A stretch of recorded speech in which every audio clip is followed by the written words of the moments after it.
আজ 10 দিনের যাত্রা শেষ মাহফিলে।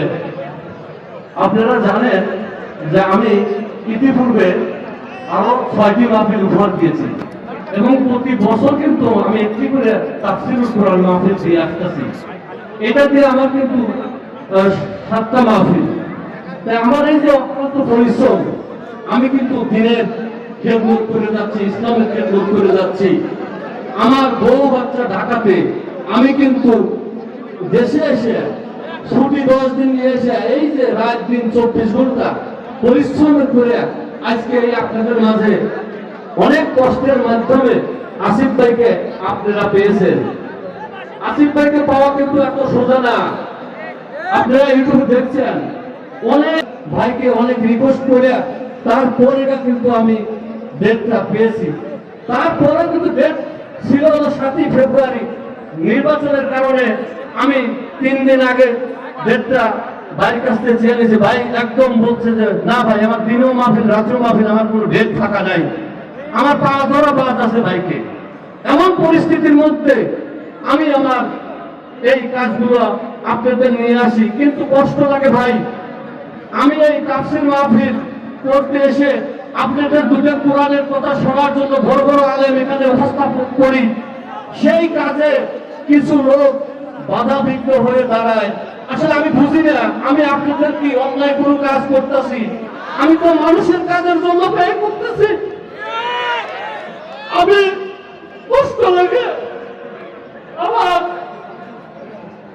মার পেটে মায়ের পর্যন্ত এই ইসলামের জন্য আমার 5 গুণ থেকে আমি পেয়েছি। আমি এই পূর্বদের 10টা গ্রাম এই সমন্বয় করে সংগঠনটা আমার ভাই করে দিচ্ছে। আমি গরিবের সন্তান, আমি গরিবকে দেখার জন্য এই সংগঠনটা স্থাপন করছি যে আমি গরিবকে কিছু নিঃস্বার্থভাবে দেব।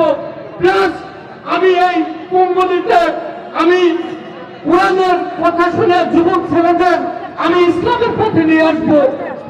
আসলে আমার উদ্দেশ্য একটাই যে মহান আল্লাহ তাআলাকে আমি খুশি করার জন্য আমার এই কাজ, আর কোনো কাজ নাই। আমি এখানে কিন্তু আপনার চেয়ারম্যান হতে আসি নাই, এখানে কিন্তু আমি এমপি হতে আসি নাই।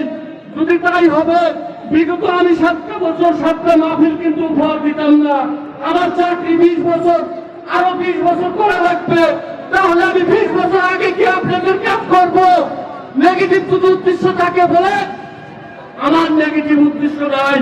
আমি চাই এই দেশের জন্য, এই গ্রাম এলাকার জন্য, গরিব অসহায় মানুষের জন্য আমি কাজ করে যাব নিঃস্বার্থভাবে। পাশাপাশি প্রতি বাৎসরিক বড় ধরনের আলেমদের নিয়ে এসে আপনাদের ভালো তাফসীর মাহফিল শোনানোর ব্যবস্থা করব। আমি চাই শুধু আপনারা এলাকাবাসী আমাকে একটু সাপোর্ট দিবেন, অনুমতি দিবেন।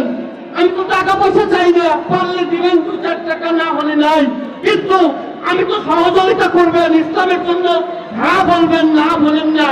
কারণ ইসলাম নিয়ে যদি কেউ কটূক্তি করে, কোরআনে আছে তার ঈমান হারা হয়ে যায়। ইসলামের পথে যদি সে বাধা দেয়, তার জানাজা পড়ে জায়েজ নাই। এবং যদি লোক দেখানে যদি জানাজা পড়েন, আল্লাহর কাছে আপনি কবুল করবে না। এটা মাথায় রেখে আপনি ইসলামের পক্ষে কাজ করবেন কি করবেন না, সেটা আপনার উপর আমি ছেড়ে দিলাম। এই বলে আমি আমার বক্তব্য শেষ করছি। আসসালামু আলাইকুম ওয়া রাহমাতুল্লাহি ওয়া বারাকাতুহু।